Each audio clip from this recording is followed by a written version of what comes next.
Preciso contratar um social selling. E agora?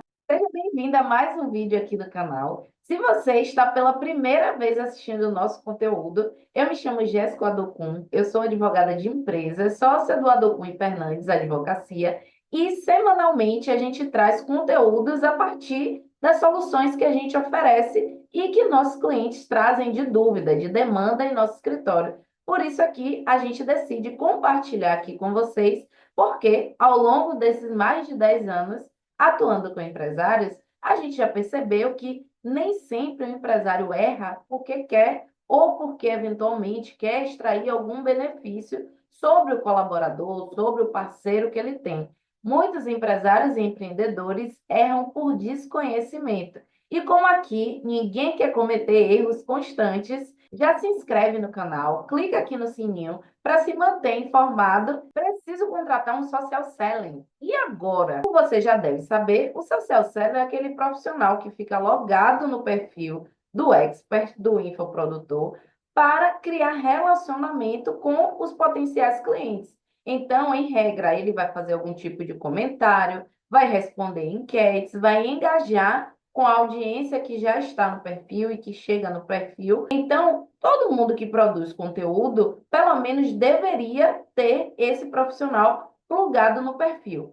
Mas aí surge a questão: como é que eu vou fazer o contrato desse prestador de serviço se eu nem sei exatamente qual é a extensão de responsabilidade, se ele não tem o CNPJ, começou agora? Como é que eu faço essa contratação de uma forma mais segura para mitigar os riscos dessa pessoa eventualmente me demandar judicialmente para reconhecer um vínculo de emprego? Sim, porque a maioria dos empreendedores tem o maior pavor quando se fala em justiça do trabalho, em reclamação trabalhista. Então, sem mais delongas, o que é que você vai precisar observar no momento de contratar esse profissional e elaborar esse contrato?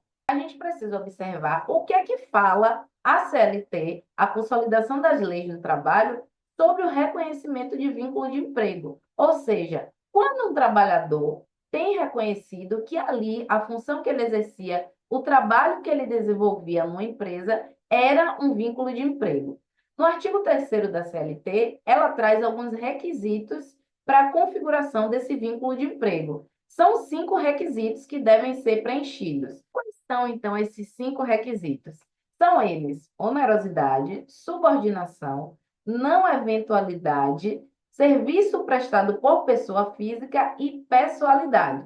Quando a gente olha para o requisito da pessoalidade, a CLT quer dizer que o serviço precisa ser prestado por aquela pessoa, diferentemente do que ocorre com a contratação de pessoa jurídica, onde qualquer representante daquela empresa pode executar as atribuições das atividades contratadas. Quando você contrata um social seller e exige que ele, somente ele, exclusivamente ele, execute essas atividades, você há de convir que isso se assemelha a uma relação típica da CLT. E por isso aqui você precisa ter muita atenção nas exigências que você faz nessa modalidade de contratação por PJ, porque você está ali atendendo a um dos critérios da configuração do vínculo de emprego. O segundo deles é a subordinação, onde a pessoa que é contratada no regime CLT, ela está subordinada às regras da empresa. Ela não tem margem de negociação, de discussão, o que está disposta ou não fazer. Porque, quando a vaga é anunciada, ela já tem os critérios estabelecidos e o empregado ele precisa se submeter àquelas regras. Quando você contrata alguém, pessoa jurídica, no caso, o social seller, ele precisa ter margem de negociação com você. Porque se é uma empresa negociando com outra empresa, as empresas podem transigir, negociar os termos daquele vínculo. Por isso aqui, quando você estiver contratando o seu social seller, você precisa ter atenção com relação à discussão dos parâmetros daquele vínculo. O terceiro critério que a CLT estabelece é o mais fácil de atender, que é a questão da onerosidade, ou seja, a retribuição financeira por um serviço prestado. E isso ocorre tanto na CLT como na prestação de serviço. Então, em regra, já vai estar configurado, preenchido esse critério Por isso aqui você precisa ter a devida atenção com os demais. O quarto critério que a gente traz aqui na CLT é o da não eventualidade, ou seja, um serviço, um trabalho que é prestado de forma contínua. Esse também é muito factível que na execução do trabalho do seu seller, ele acabe atendendo, porque, em regra, quando você contrata alguém, é um serviço que tem determinada continuidade e a pessoa vai ficar por um longo período executando atividade dentro da sua empresa. E o quinto requisito é que o serviço seja prestado por uma pessoa física e não por pessoa jurídica, que aí já é o caso de uma prestação de serviço PJ, pessoa jurídica. Olhando esses 5 critérios, você pode observar que alguns deles, de fato, estão presentes na relação com o social seller, pessoa jurídica, de modo que você deve, então, ter atenção com os requisitos que não necessariamente estarão presentes, para que, diante de uma possível reclamação trabalhista, você possa mostrar para o juiz que não foram preenchidos 5 requisitos, justamente porque essa relação era uma relação comercial ou de parceria que não se enquadra nos requisitos de configuração do vínculo de emprego. Por isso aqui eu destaco na sua contratação que você deve ter muita atenção nos requisitos da pessoalidade e da subordinação.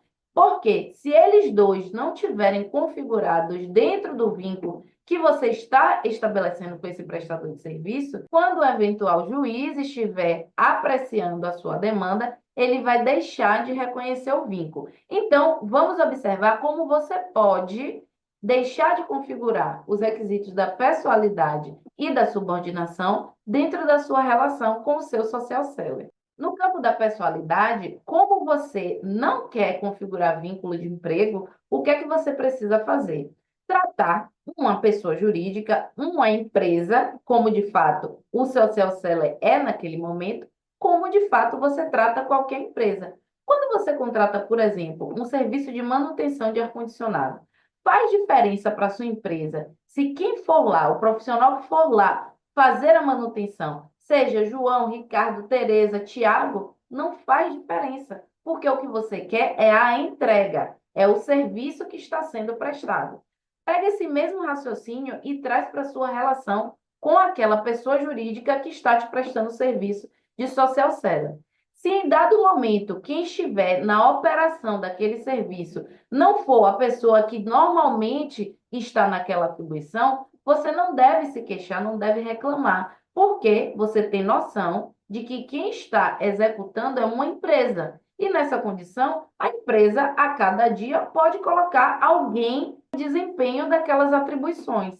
Do mesmo modo, você não deve fazer controle de jornada, cobrar atestado médico quando eventualmente alguém adoecer, porque se você está contratando a entrega, o serviço, independente de quem estiver executando em nome daquela empresa, desde que mantenha a qualidade contratada, você não deve se importar com a pessoa, com a pessoalidade. Do mesmo modo, quando a gente analisa a subordinação, isso quer dizer que, sendo uma relação entre duas empresas, há margem para negociação, para discussão, para ajustes de ambas as partes. Porque numa relação de emprego, como eu falei, o empregado ele já entra se submetendo às regras da pessoa jurídica.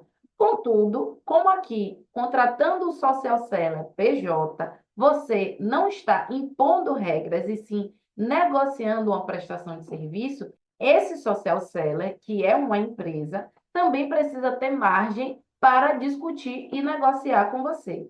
Então, no dia a dia da sua empresa, o cuidado que você precisa tomar no trato com esse social seller é não permitir que se configure os 5 elementos, os 5 critérios da geração do vínculo de emprego, especialmente esses 2 que eu mencionei e que você deve, ao construir o seu contrato, trazer elementos que demonstrem tanto para a pessoa como na prática e, eventualmente, para um juiz, que não estavam presentes esses 5 elementos, porque, de fato, era uma relação de prestação de serviço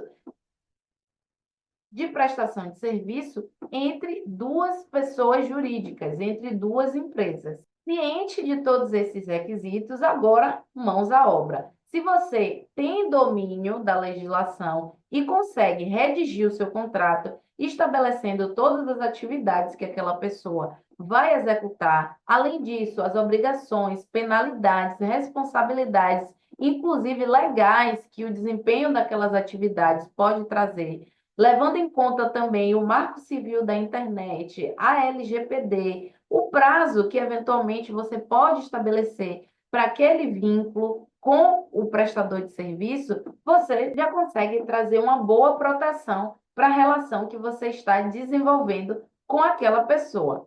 Lembrando que, tão importante quanto é construir um contrato assertivo que afaste essa configuração do vínculo de emprego, é o que você vai fazer na prática. Porque não adianta você construir um contrato atendendo a todos esses critérios, mas no dia a dia fazer tudo o contrário. E se você ainda não fez esse contrato e precisa de suporte na elaboração, eu vou deixar o nosso WhatsApp aqui embaixo para você encaminhar suas dúvidas e saber a melhor forma de construir essa proteção contratual para que futuramente você não precise se defender na Justiça do Trabalho. E se você gostou desse vídeo, deixa seu like aqui e comenta aqui embaixo o que é que você achou desse conteúdo.